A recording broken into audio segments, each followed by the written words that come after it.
Welcome to the Salty Investors episode number 46. It is Friday, September 1st. And how are you on this first day of September, Tim? Looks like I'm a bit warmer than you. You still get your jacket on for September. Oh, it's the room, mate. It's the room. The sun doesn't go over. It's still cold. Yeah, but outside it's gorgeous, actually. Yeah. Beautiful weather. I have to get out there after this. So let's get to this, Tim. What do we got this week? Salt. Why don't you lead us off? It is estimated that a new home in Sydney will now cost an extra $100,000 due to charges and improved energy standards. The guys that make up this stuff, I don't think really care about the poor or the working class, and they'll never be able to afford a home. With a stroke of a pen, they can improve the world in their eyes, never mind the collateral damage they will cause. I guess this is the price we pay for putting economic delinquents in power. Just never seems to end.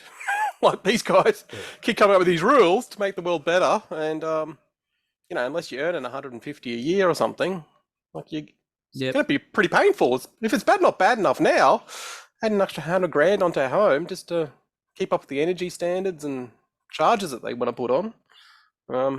Seems a bit rich, but what do you think?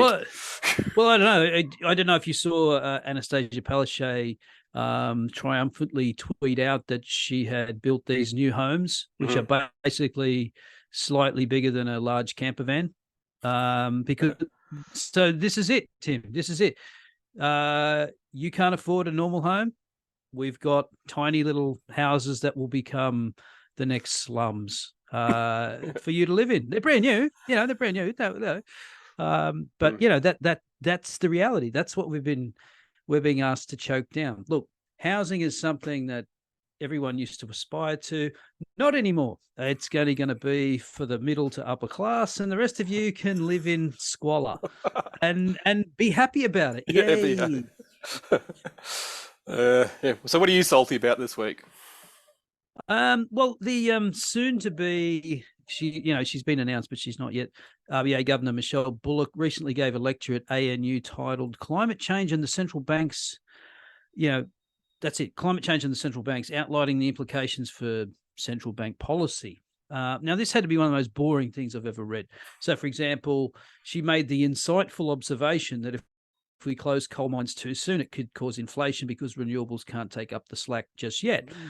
But on the other hand, if battery storage technology improves faster than expected, it could bring down prices. And it goes on like this. If something happens, then something else will happen. It's almost as though things are dependent on other things in an interconnected economy. Who knew? But I would prefer she give a speech on why we need to pay her $1 million a year to point out the obvious, whilst having absolutely no clue how to predict any of these things that she's talking about. Because at the end of the day, the RBA will be completely reactive after the fact, as it has always been. Yep. I think they haven't got a crystal ball over there, even though you pay them more. I'm pretty sure they don't get a better crystal ball. So I don't know, what value they're adding in the world here. I think eventually people will wake up and just go, we'll just let a computer do it, or some other form. You've got a formula, the Taylor rule. The Taylor rule basically says if you hike rates in concert with inflation, or if GDP is running above trend, you hike inflation. If it's below trend, you hike rates, and you lower rates if it's below trend. I mean, that's the Taylor rule. Just set and forget, mate. And forget. Well, you see what they got us into this trouble by having this, variable type interest arrangement on inflation. So they would let inflation rise without correcting it with interest rates. And that was brought in shortly before, it was actually needed to be, pretty hard as soon as it rose. But now we're years later and we're still trying to fight inflation. So they come up with these brilliant ideas. Well, inflation's only transitory, Tim. Yeah, I know. But this is the story they'll keep telling us, and the models to prove it. Yeah, okay. And then, look, who would have thought it got away from us a little bit here? And then they have to chuck on the brakes to slow it all down. So, I just sick of hearing these stories over and over. Surely everyone else will be getting sick of it soon. But no. They can do wonderful things for us. No, exactly. Government knows best. So let's move on to story of the week. Australia macro data. Inflation numbers came out for July. Headline down 0.5%. Got us below 5%. What the RBA cares about is the core stuff. That, I mean, just moved down a little bit, as you can see from the orange line on the chart, or the trimmed mean is the dark blue line. That's what they care about.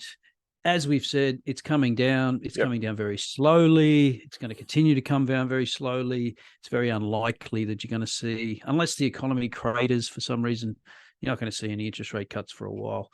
I just wanted to highlight electricity prices up 15% year over year. Well done, Australia. Well done. We were the best placed for a transition to renewable energy because of our gas supplies, which was the transition fuel, even though we banned gas drilling everywhere. And we allowed the gas cartel just to export everything offshore and not leave anything here, except if you live in WA, of course. So well done, Australia. Excellent stuff. But, the politicians have got it right this time. Now they know what they're doing. Oh, yeah, sure. Thank God for that. And the markets don't really care. The odds of a decrease went from a whole 12% to 14%. So basically nothing there. Everyone expects the RBA to stay on hold. I suspect they'll be on hold for a while, unless, of course, the economy craters. Interesting chart. I think the next one after this is more interesting. But we talked about central bank. Well, actually, we talked about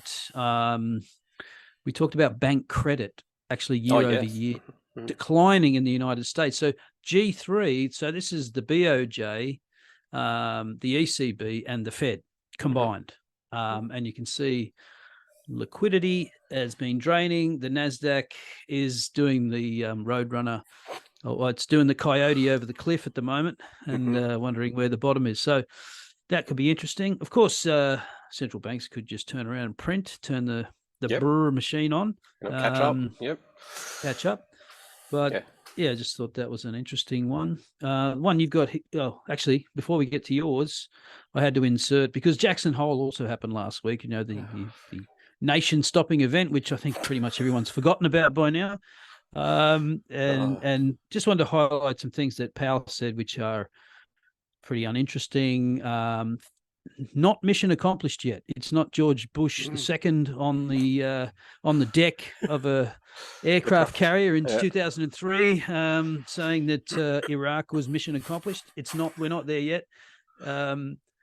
So they're prepared to raise rates further. They still have a long way to go. He doesn't mean by that a long way to go in raising rates, but just that, getting inflation down, 2% still the target. And, there's uncertainties, and we'll be reliant on the data as usual. So, not much there. On pretty hold boring for a while. Pretty boring. Didn't say anything. I don't think the markets took anything from it. So what they should do is just show you pictures of Jackson Hole, because it's a beautiful spot, absolutely beautiful. Good place for your destination wedding. Well, they know where to party, don't they? Absolutely. They know where to go. So don't go to some dump hole. Actually, nice place, but Yep. So that's the Fed taken care of. Nice chart that you threw in here. Let's talk us through it. Pretty obvious, isn't it? Yeah. Well, nothing's like the 5-year yield isn't doing anything, but the 30-year, holy hell. I don't know. It is divergent, but how much of this is real underlying economic value, or I don't know. What do you think? What do you think? What is the equity risk premium at the moment? Is there one? Well, there should be. Like if you put that onto things like Nvidia and stuff like that, you're thinking, well, how can you justify half of this stuff? I don't know. Well, look at it. Yeah, go ahead. It's just some of the guys, like the index guys, They're saying, like there's Yeah. always a terrible time to hold cash. You should be always dollar cost averaging. And I can understand that to a degree, but when the Fed rate is so high, it's just really hard to go, oh yeah, I'm going to take extra risk in a market that's got expanded multiples. Yeah. Where's it going to come from? Like, but I suppose if you're DCAing, it's not as big a problem. But AI, Tim, AI, it's yeah. to save everybody. And I've read Seth Carman again. I went back and read some of his stuff, and he obviously got it wrong. Yep. If you go back to 2010, he was like talking it down. He's going, still overvalued, and he did the wrong thing there. Yep. Because it was still inflated a fair bit compared to the, But it's just so hard. What are you thinking? Do you think we are sitting on the sidelines here? We really should be putting some money to work, or should be sitting collecting Fed coin? I don't know. Yeah, I don't know. It to me, it does look like picking up pennies in front of the steamroller type situation. I mean, there is no. I mean, if you're talking about the US market exclusively, there's no way you can say that the market is either cheap or even fairly valued. It's not even fairly valued, right? I mean, I suppose there are pockets of the market that you could say, because tech has had such an outsized influence. Yes. But I mean, still, Hussman posted his chart of the valuation of every decile of the market. So if you take the top 10%, the next 10, the next 10, the next 10, they're all overvalued compared. They've all got high valuations compared to 2000 in the tech bubble. All of them, except maybe the top one, which is obviously the worst. So there's no way you can say this market's. Well, I mean, I guess the economic data is coming in better than people thought. It is. Yeah. The recession, hard landing, soft landing, no landing, smooth sailing. Where's I don't know. Where's maybe we missed it. Maybe it's the renewable energy boom, digging up loads of stuff out of the ground to make stuff that doesn't really produce energy very efficiently. But there's lots of economic activity, and if you employ people to dig holes and fill them back in again, they're doing something. So yeah, don't know, maybe. Yeah, but then I'm waiting a long time.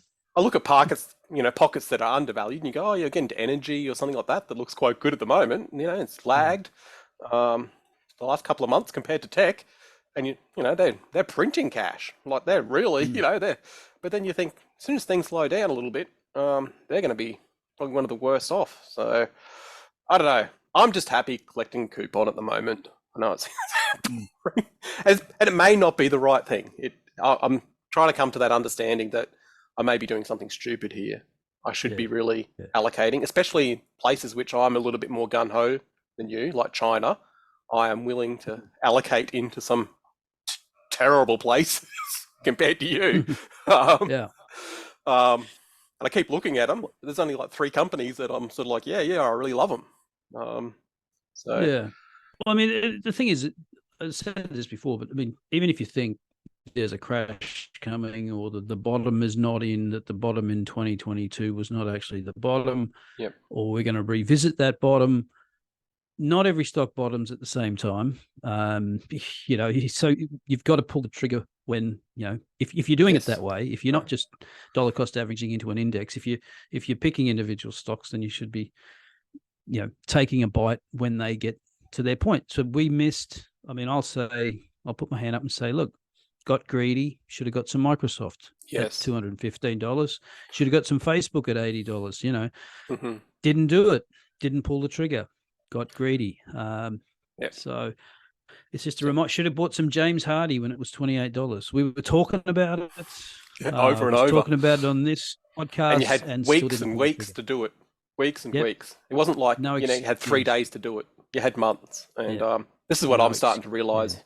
I'm not disciplined enough, and so I've got a watch list now with actual targets. So I'm sort of, you're looking at James Hardie going, well, it was cheap, but the stars hadn't all aligned because we hadn't got the recession yet. and all that. It's like, well, the stars are never going to align perfectly for you, so you should just pull the trigger anyway. It's a good quality company. Yep. It's the best in the business. Buy it. It might go a little bit lower, but yeah. So And the way I've solved that problem is tranching. yep.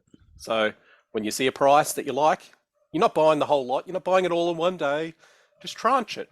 And I do 3 tranches. So because I like to tick the bottom if I possibly could, in a crash. So I feel more confident that, I'm not allocating all my capital and then, it goes down another 50%, that might be a bit devastating, and hold on, you got to hold it for 5 years or something to, if a tranche goes down low on you, well, hopefully the next tranche comes in. You got something to look forward to.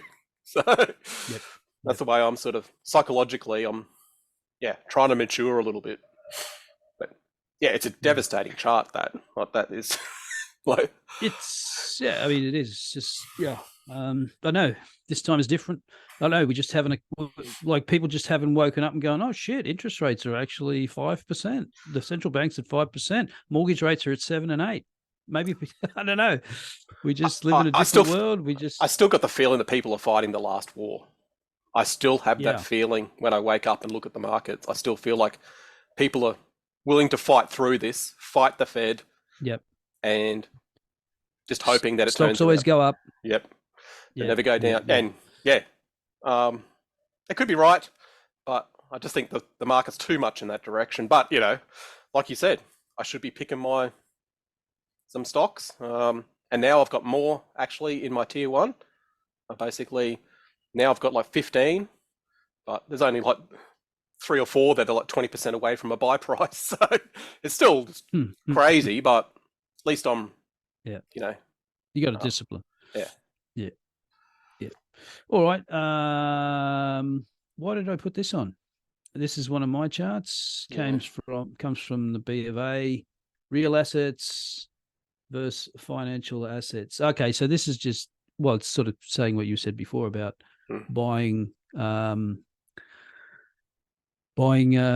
gold, buying real assets, right? This looks like a great time to be doing that, even though everything says maybe not.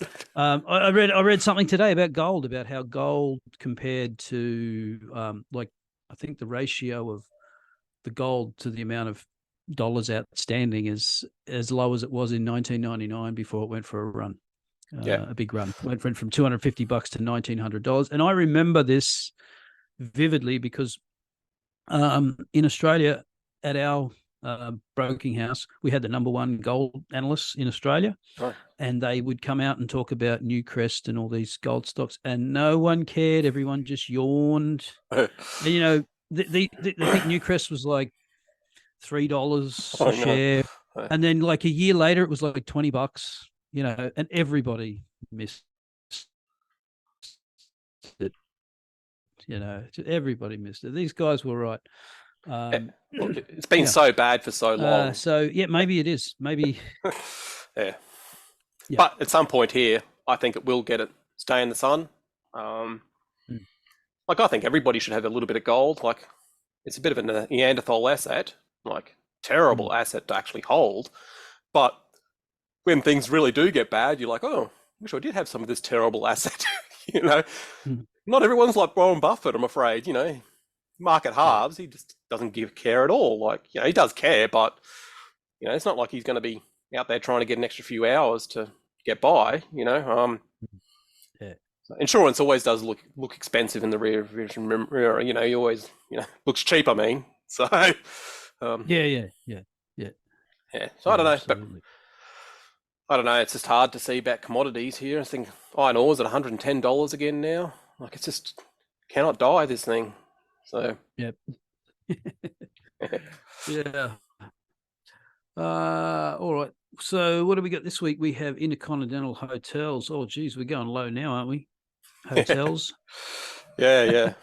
So I'm looking for a few more stocks to add to my watch list. In a recession, luxury hotels will be like total poison for investors. If I do a little bit of homework, I might be able to look through the FUD and pick up a great long-term buy.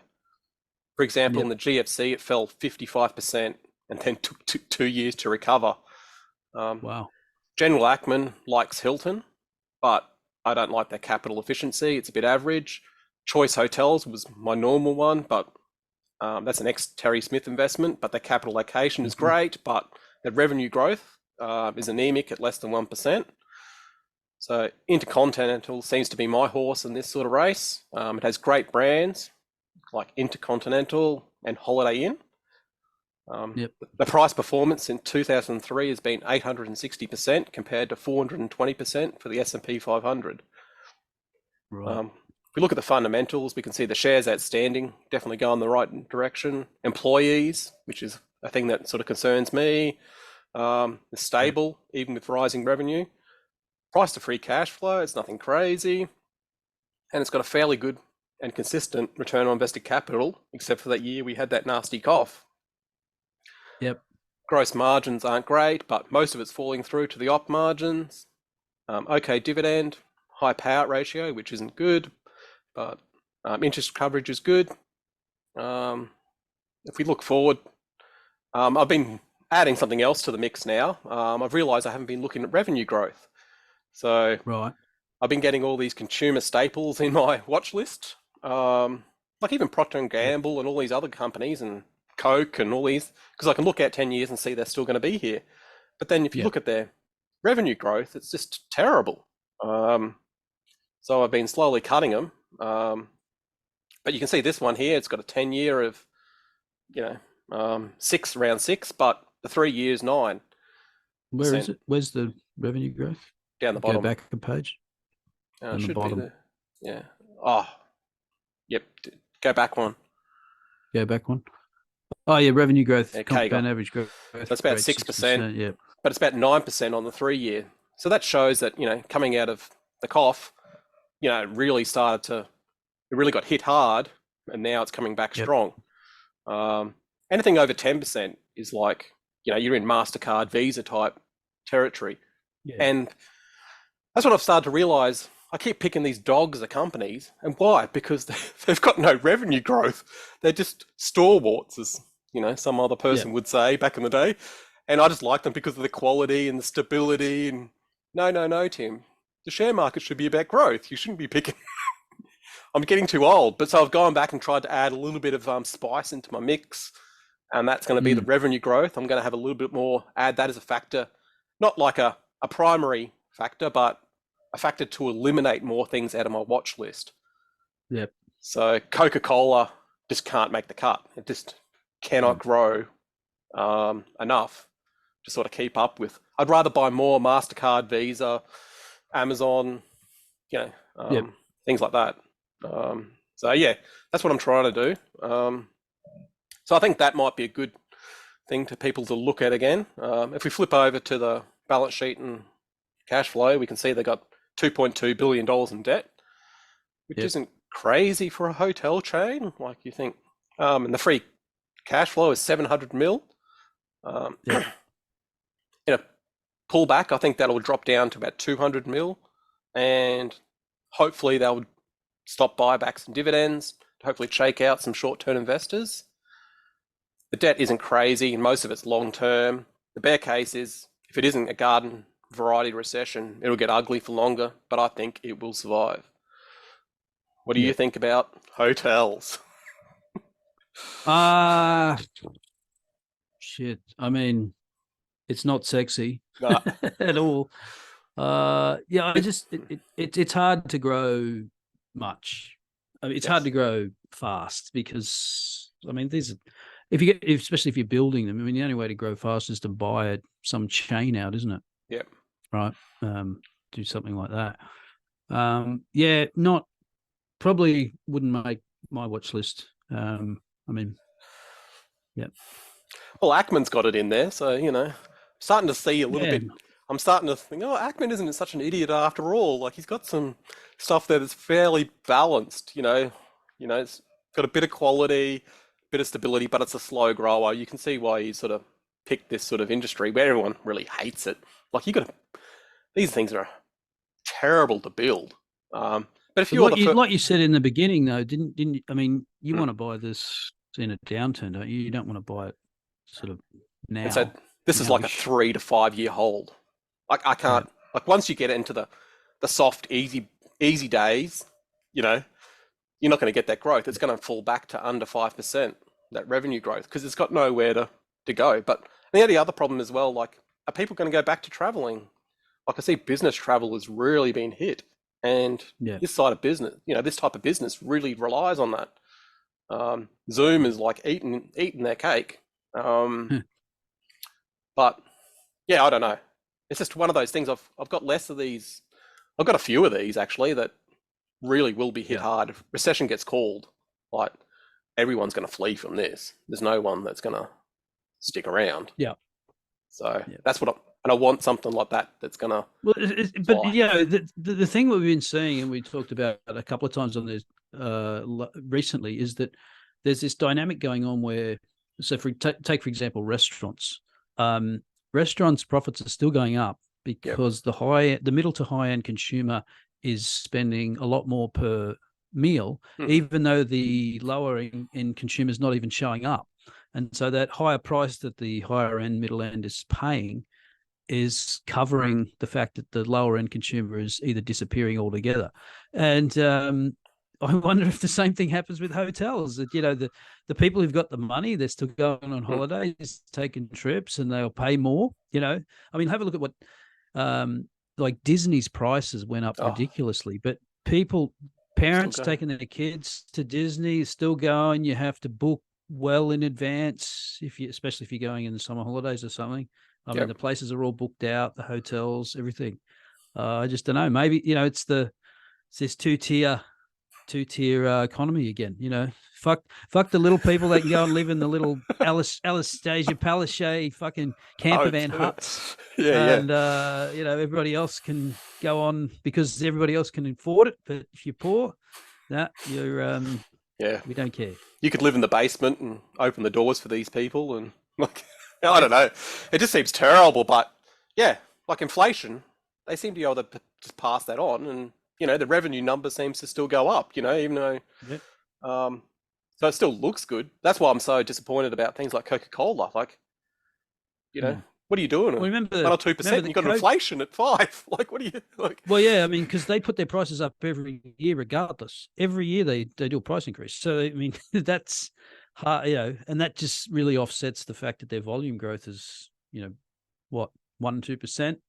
Because their soft drink volumes are falling, but they're selling more other stuff to make up for it. But it's not really not making up for it. You know, not really making up for it. And so all you've got is price increases. And I mean, this says a compound average growth rate of 6%. Well, that is the long-term average of corporate profits growth is 6%. So if you're doing less than that, you're doing worse than average in nominal terms. So you know, you're doing, So my cutoff is actually 6.5% that you bring that up, because I still wanted to sneak in FICO and Costco, and they're at about 6.5%. Right. And so I don't know how you could not put in Costco. I don't know how it's only got 6.5%, but that's over 10 years. They're so slow at bringing out stores, I guess, is what the problem with Costco. But I'm starting to... Takes a while. Yeah, starting to get on with the kids here. The kids have taught me about revenue growth. Going to add it into the mix. I think that's what drives our market. I've been wrong for freaking 20 years. You really need revenue growth, boys. So I'm adding it to the mix. So, Yeah. Well, there you go, peoples. If you're interested in hotels, Tim's got there one there for you. InterContinental Hotels Group. Thanks for that, Tim, and we will see you next week.